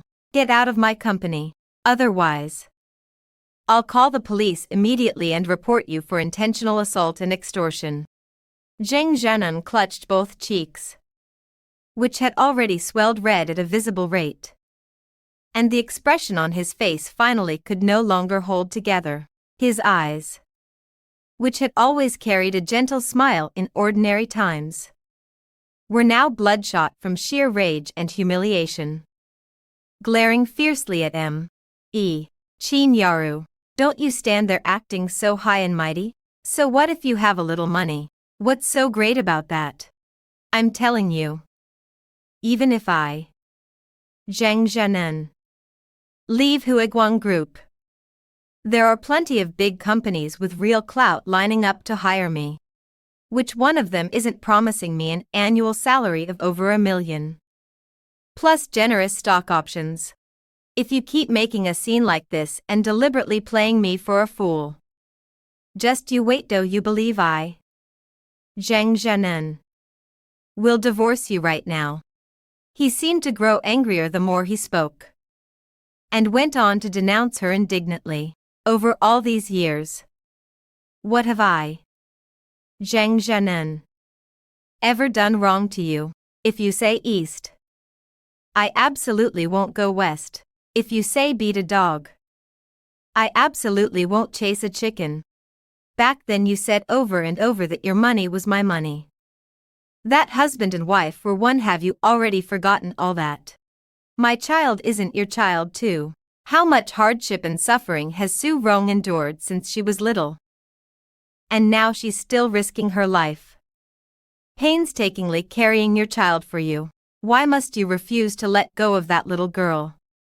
Why must you insist on driving her to her death? What good would a divorce do you? Qin Yarui. By then your husband will be gone. Your child will be gone. And you'll be left all alone, utterly forlorn and miserable. Where do you expect to go crying then? Qin Yarui, I advise you to think this through carefully. If you really force me today, if you completely offend me, Zhang Zhanen, then one day in the future, should Huiguang Group run into some problem it can't solve, even if you kneel and kowtow and beg me to come back and help you, it will absolutely be impossible. Having said that, he pulled in Zhou Shirong, who was already trembling all over and bathed in tears from terror, and strode away without looking back, his departing figure bearing a certain tragi-heroic air of one who had staked everything. I watched, half laughing and half exasperated, as the two of them disappeared around the end of the corridor, and immediately took out my phone to call my private lawyer again, asking him to draft the divorce agreement as fast as possible and courier it straight to Zhang Zhanen. That man's way of thinking was becoming more and more bizarre, utterly abnormal, ridiculously absurd. It would be best to cut ties with him as early as possible and stay far away from someone like that. Otherwise, who knew what even more unbelievable nonsense he might come up with in the future? As for those so-called business partners who had once flattered him and fawned over him at the drinking table, and those polite pleasantries spoken merely to win over brilliant group as a major client, surely Zheng Zhenan couldn't really have taken all of that at face value. Could he? Tell me. In today's business world, which company boss would really have gone out of his mind and spent a fortune to invite back to the company a so-called ancestor who could do nothing more than live off others, act all high and mighty, and had scarcely any real ability or talent, to be worshipped like some priceless treasure, an annual salary of several million, plus stock options? What a fantasy! 1 day later, Zheng Zhenan signed the divorce agreement. At first, he was still clinging to the last shred of hope, unwilling to walk away with nothing. I had my legal team lay everything out for him in black and white. Over the 3 years of our marriage, through my supplementary card and under various other pretexts, he had spent nearly 16 million yuan of my personal assets in total, even if we took his own boast of a so-called 3 million yuan annual salary, added in the company's year-end bonus. And Zhen erroneously counted all of that as his legal income. Even if he could truly take home 5 million yuan a year, after 3 years he would still owe me more than 1.6 million yuan, through my lawyer. I warned him clearly. If he did not sign the divorce agreement, then the Bentley he was driving now, along with all assets in his name that had been purchased with my money, would be immediately frozen and seized by the court. Every single penny he had spent on Su Xiurong, I would also reclaim from him one by one. By then, once it was brought before the courts, the scandal of Zheng Zhenan's infidelity within marriage, his keeping a mistress, and even his suspected illegal transfer of company assets would be thoroughly exposed before the public. Not only would he lose face and his reputation be ruined, but he might even end up behind bars for it. Zheng Zhenan still seemed lost in those fantasies of so-called high-paying offers from big companies, unwilling to believe that he had already fallen to such a disgraceful state. But faced with the ironclad evidence laid out by the lawyer and the stern warning that followed, he ultimately signed his name on the divorce agreement, albeit most unwillingly. When I moved out of the villa we had once shared, he still did not shed a trace of his arrogant nature. Standing at the door, he looked down at me with that superior gaze and tossed out a seemingly nonchalant line. Qin Yarui, you just wait. Don't despise the poor when their young fortune turns like the wheel. Within 10 years, Zheng Zhenan will surely have a place of his own in the business world of all Zhongcheng. Beside him, Zhou Xiurong was like a daughter entwined around a vine, clinging tightly to Zheng Zhenan's arm, her face brimming with unmasked smugness and triumph. She looked at me provocatively and said, "Humph. Brother Zhenan is a dragon among men, a genius blessed by heaven. He must have been blind back then to have wronged himself by staying with a woman like you, so domineering and so dull for so many years. And you still didn't know how to cherish him properly. How utterly stupid. Just wait and see, your Huiguang Group will go bankrupt and shut down sooner or later." I looked at the man and woman before me, still living in the fantasy world of their own making, and merely let out a faint, derisive laugh. In a calm tone, I said, "Then I'll offer my advance congratulations to President Zheng for a career taking off in a blaze of glory and becoming rich and powerful, all as soon as possible." The two of them hauled several oversized suitcases, tossed their heads arrogantly, and opened the door of that Bentley. With a piercing roar of the engine, they drove off in grand style. The next day, Zheng Zhenan immediately began frantically reaching out to those old Friends and good brothers he had once met in all sorts of business banquets and social gatherings. He was brimming with confidence, convinced that with his identity as the former CEO of Glory Group and his so-called outstanding abilities, if he switched to any company at all, a vice president position would surely be his for the taking and easy certainty. Within reach. However, reality quickly slapped him hard across the face. Mr. Qian's company had long since received my assistant's friendly reminder. After taking Zhang Zhenan's call, they merely replied in a light, detached tone. They had been abroad recently inspecting projects and were too busy to spare the time, and that they would find an opportunity to get together after returning to the country. Mr. Sun, on the other hand, politely turned down his joining on the pretext that the company's business had not been due well lately and they were laying off staff to cut costs. Mr. Feng was more direct. Over the phone, he bluntly told him that the company currently had no plans to recruit executives. Zhang Zhenan flushed red, yet still refused to give up as he pressed on. Mr. Feng, at that banquet, didn't you personally say that you greatly admired my business acumen and managerial drive, and even praised me as young, promising, and bound for great things, eagerly hoping for a chance to invite me to your company to show my talent and lend you a hand? How could you have changed your mind? Mr. Feng had always been the rough and ready type, outspoken, unrestrained, and not one to stand on ceremony. Hearing that, he shot back bluntly on the phone without the slightest politeness. Come on, President Zhang. Are you still some little kid who hasn't grown up?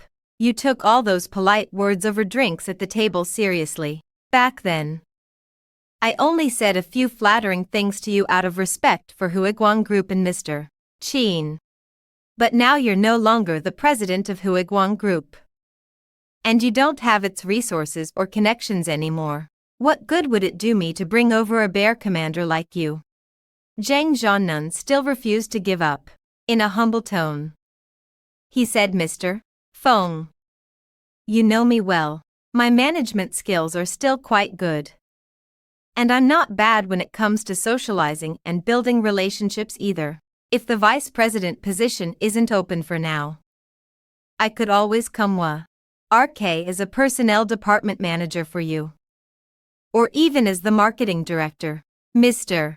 Feng let out a mocking laugh on the other end of the line and tossed out, our little temple can't afford to keep a great Buddha like you, President Zhang. You'd better go find yourself somewhere better.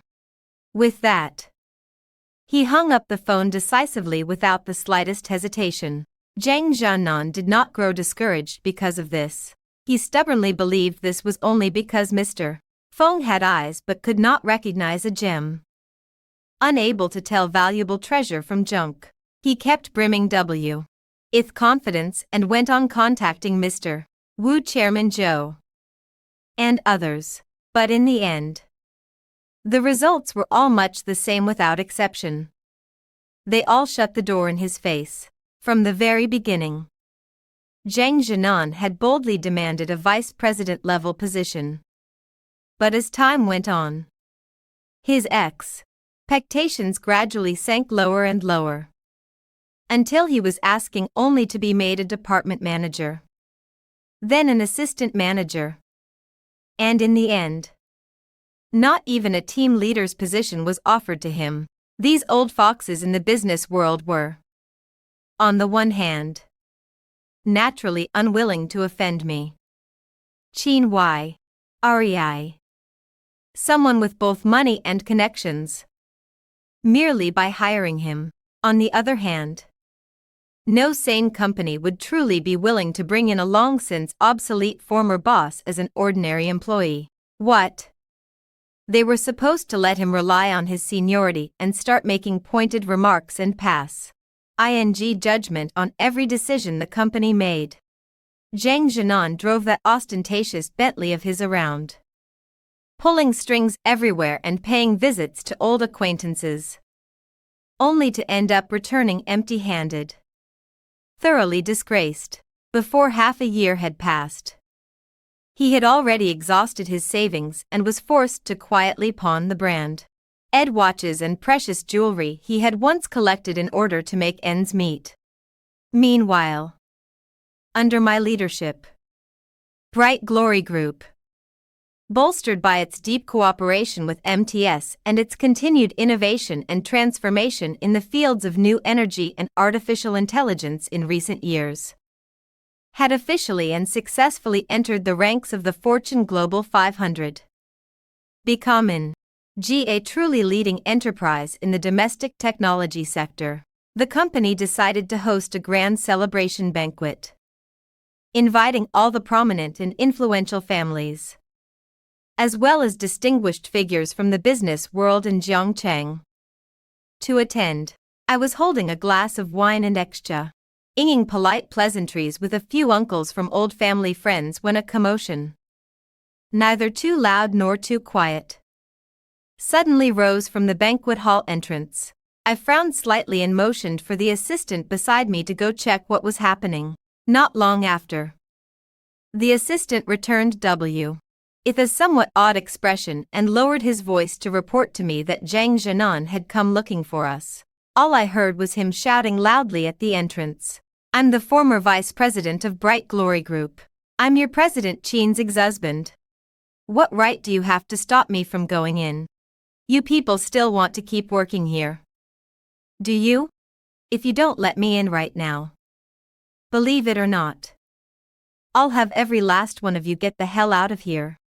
I exchanged a helpless glance with the few old family friends present, offered them an apologetic smile, and then stepped toward the entrance of the banquet hall.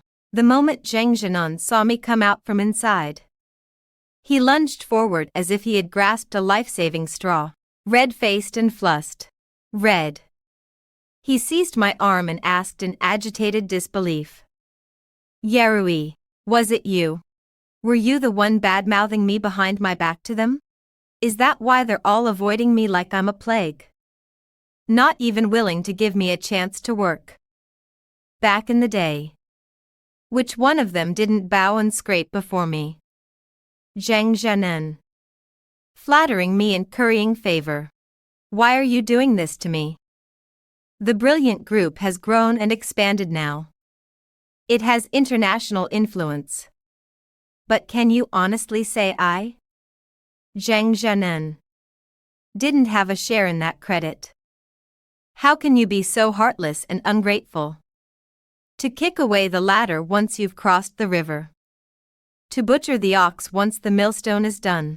Qin Yarui, I'm telling you, if you don't give me a satisfactory compensation today, I Zhang Jianan will never let this go."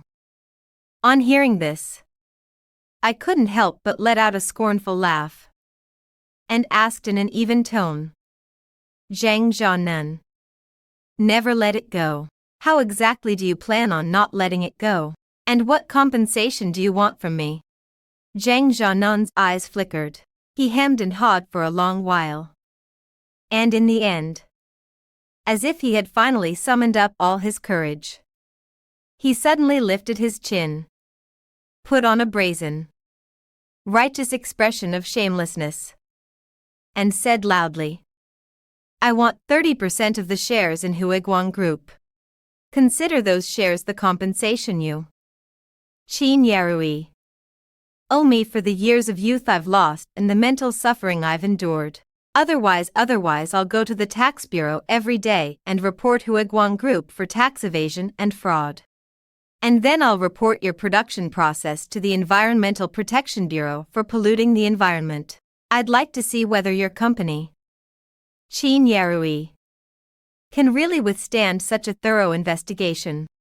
Before I could even open my mouth, several business tycoons beside me, who had long since been unable to stand it, had already jumped in to sneer. "I say, Mr. Zhang, Your skin really is thicker than the corner of a city wall. You cheated during your marriage. Kept a mistress. And even got that mistress pregnant. And now you actually have the nerve to come running to your ex-wife for some kind of youth loss compensation.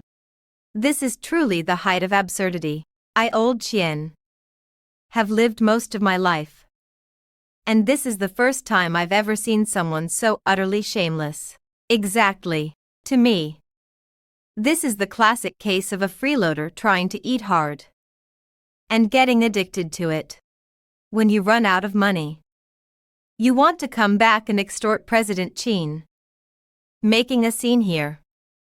Being unruly and refusing to back down. Luckily, I was wise back then and didn't foolishly agree to let him come to my company. Otherwise, who knows how badly I'd be getting blackmailed by a scoundrel like him right now. No real ability at all besides spending women's money and sweet-talking women. He's good for nothing. Now that he can't even afford to support the mistress anymore. He should honestly go out and beg for a living. Or go to a factory to tighten screws and support himself.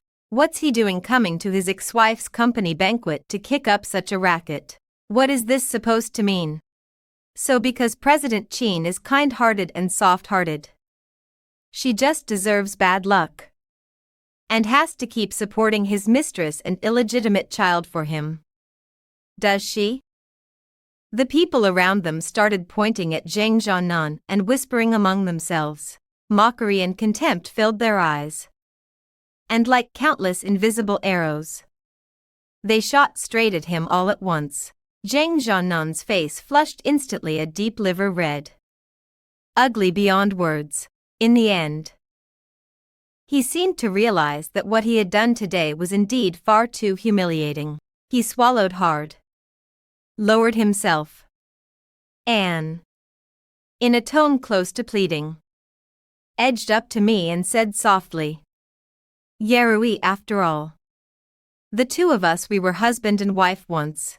We had 6 years together. For the sake of that LD affection, please help me this one time. Right now I really have run into some temporary difficulties. Just lend me 1,000,000 or 800,000 to tide me over. All right. Don't worry. When I make a comeback someday and rise to success, I'll definitely pay you back double for this money today. You don't know, I don't even have money to fill up the car with gas now. Su Rong. She's due any day these next few days. And we still don't even know where the money for the hospital and delivery is coming from. These past few days at home, even eating has become a problem. She's already eaten instant noodles for 3 days straight."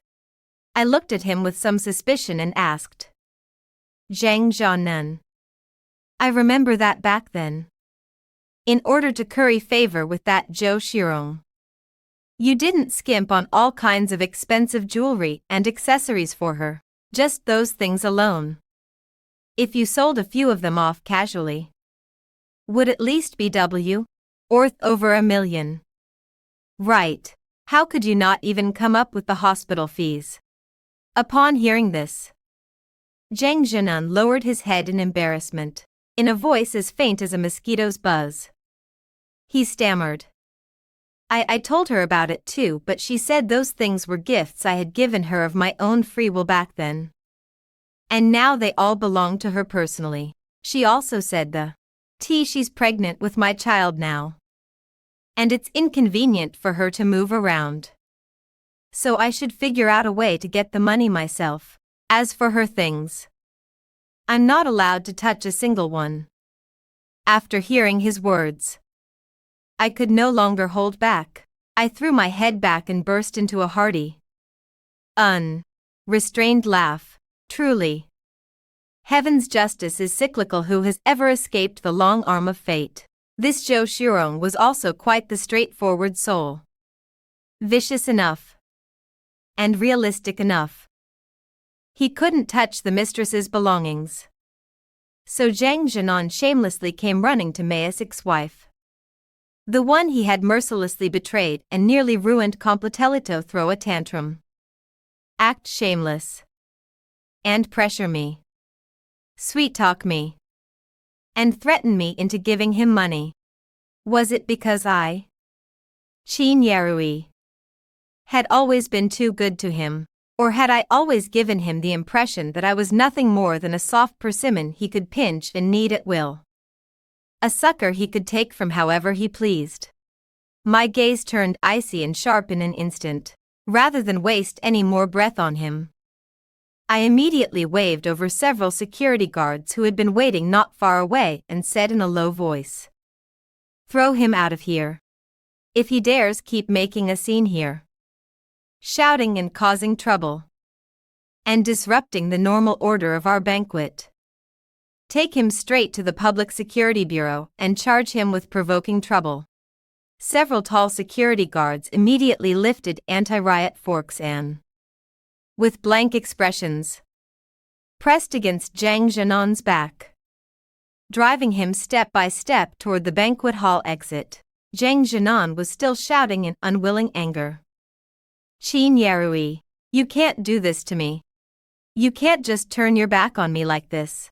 After all, we were husband and wife for 3 years. Are you really this ruthless?" Not even a shred of old feeling left. One of the security guards barked sharply. "Shut up. Leave here at once. If you dare keep making a fuss and causing a scene here, disrupting President Qin's celebration banquet, we'll immediately take you to the police station." Under the security guard's harsh rebuke and forceful expulsion, Zhang Zhanan ultimately had no choice but to leave the banquet hall in sullen defeat. A few days later, word came that Zhou Shurong had safely given birth. She had turned out to be quite spirited, giving the Zhang family a chubby baby boy weighing over 7 kg. However, before Zhang Zhanan could even be happy for a single day, he was instantly plunged from that brief joy into even deeper gloom, because Zhou Shurong had gone missing. Moreover, she slipped away with the child without making sure the hospitalization procedures at the hospital had even been fully completed.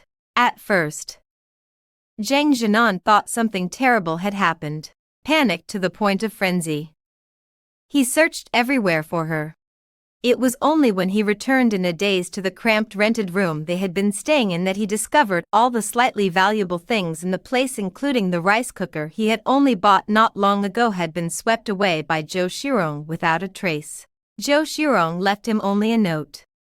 On it, in sloppy handwriting, she said that her family had introduced her to a little factory owner, that the man's conditions were quite good, and that she could not go against her family's arrangements. So she had already gone home to prepare for marriage. She told him never to look for her AG, Ein, and not to think of using the child to threaten her. He should just raise that cheap son into adulthood himself. After reading the note, Zhang Zhanan was so enraged that he nearly coughed up blood on the spot. Holding his wailing infant son, he rushed back to Zhou Shurong's hometown, but after asking around, he learned that Zhou Shurong had never returned home at all. Only later, from one of Zhou Shurong's former classmates, did he find out that Zhou Shurong had hooked up with a rich second-generation classmate from their university days. The two of them had long since been involved, and now they were living carefree, enjoying themselves together. Zhang Zhanan refused to give up. After much trouble, he finally tracked down the city where that rich second-generation heir was staying. After a round of inquiries, he at last cornered Zhou Shurong at the entrance of an upscale hotel, where she was emerging all dolled up, clinging affectionately to the rich kid's arm. Zhang Zhanan was furious on the spot. He lunged forward in a single stride, grabbed the rich kid by the collar, and launched into a string of curses, accusing him of seducing his wife and putting a green hat on him. Before Zhang Zhanan could even make a move, Zhou Shurong was one step ahead. With a sharp smack, She slapped him hard across the face. Her voice piercing and venomous. Zhang. What the hell are you making such a scene for here? Who's your wife? I'm telling you. Back then it was you who used the excuse of sponsoring my education. Sweet-talked me. Coerced and tempted me into becoming your mistress. Someone you couldn't show in the light of day. Now I've already borne you a son. So we're even between us.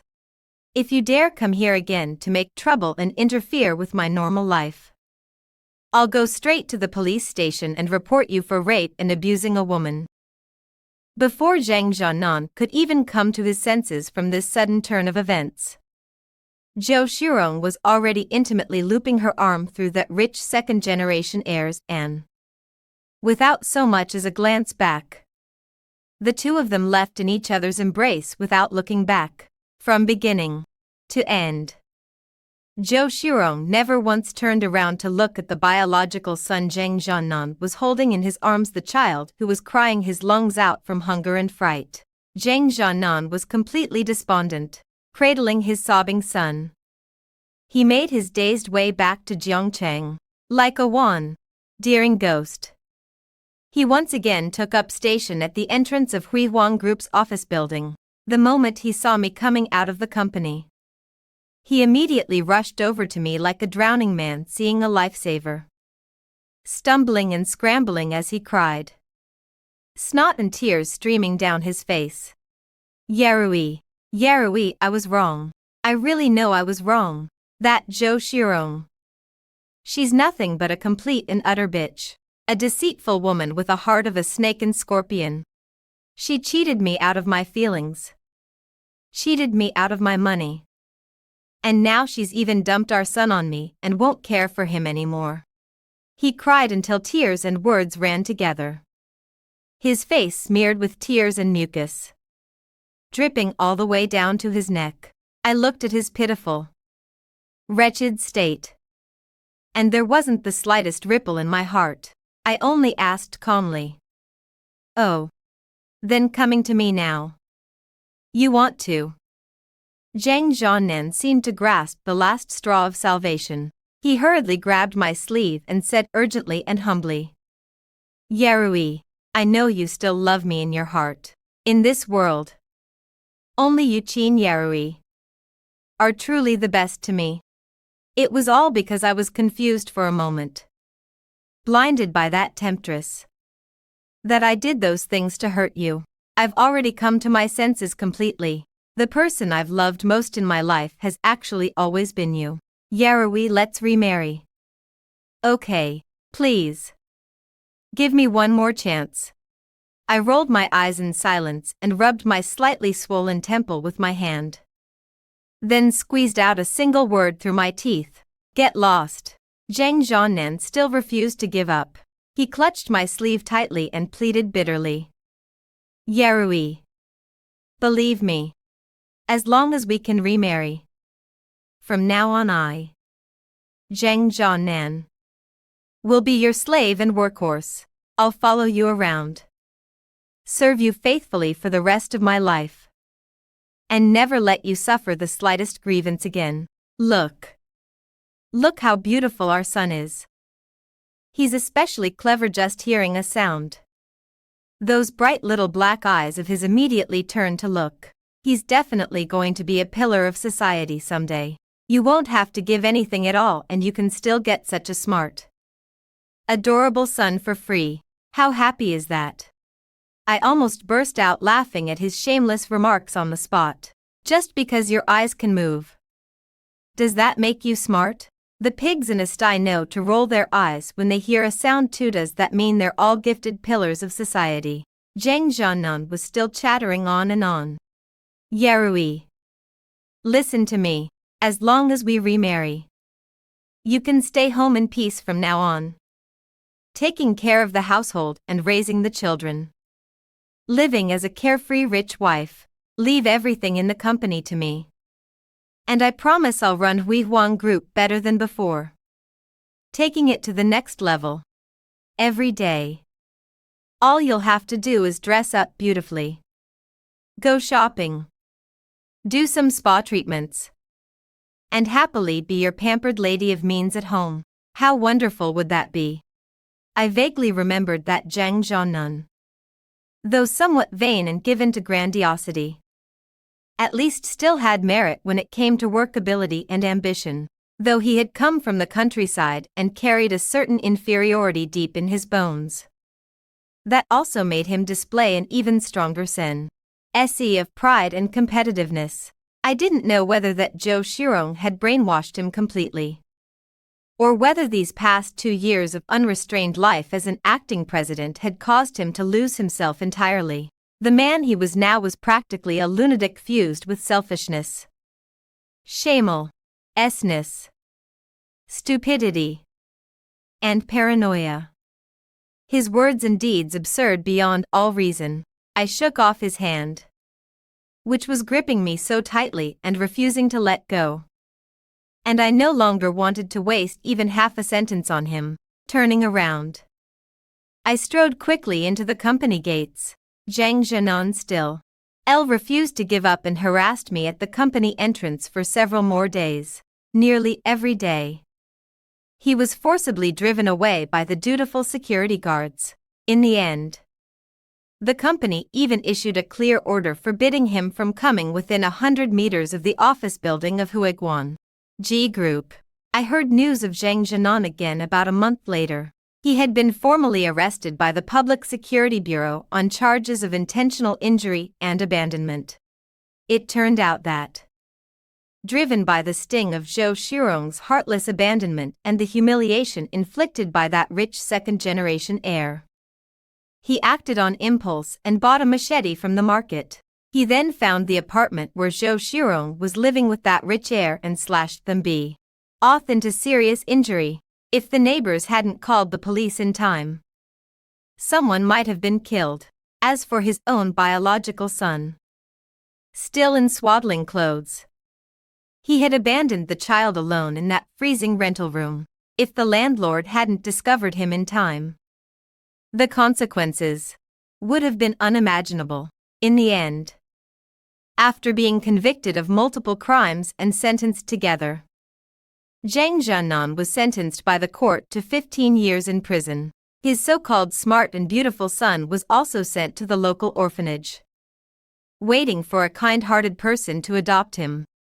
While in prison, Zhang Zhannan once had someone bring me a letter, saying that he wanted to see me one last time. In the end, I still did not go. Listening to those words in his letter, still overflowing with blame toward heaven and resentment toward the world, with their biased and extreme tone, I was afraid I would not be able to stop myself from being angered into a heart attack on the spot. Besides, I really haven't had much time lately. I've been busy going on dates with a young and promising man I just met a few days ago. Lin Zexuanth, young master of the Lin family, who had just returned from studying abroad at a top-tier university, met me at an industry summit. He expressed his sincere admiration for my ability and determination to take charge of the brilliant group on my own and lead it into the Fortune Global 500. After that, he invited me several times with great sincerity, hoping for a chance to have dinner with me and speak at length. After a few dates, I found that this person was indeed quite good. He was cheerful and witty, yet remained steady and capable, generous but gracious in his actions, and he had his own unique, profound insights and opinions on many things. Before long, the two of us were talking happily, with a sense that we had met each other all too late. Spending this time with Lin Zexuan has also made me understand more deeply. Loving someone has never been merely those empty promises and sweet nothings spoken aloud. Far more important is the deep alignment of values and worldview, the mutual compatibility of everyday habits, and the resonance of two souls on a spiritual level. Only then can two people, through the low and tedious years, live together happily and walk forward hand in hand.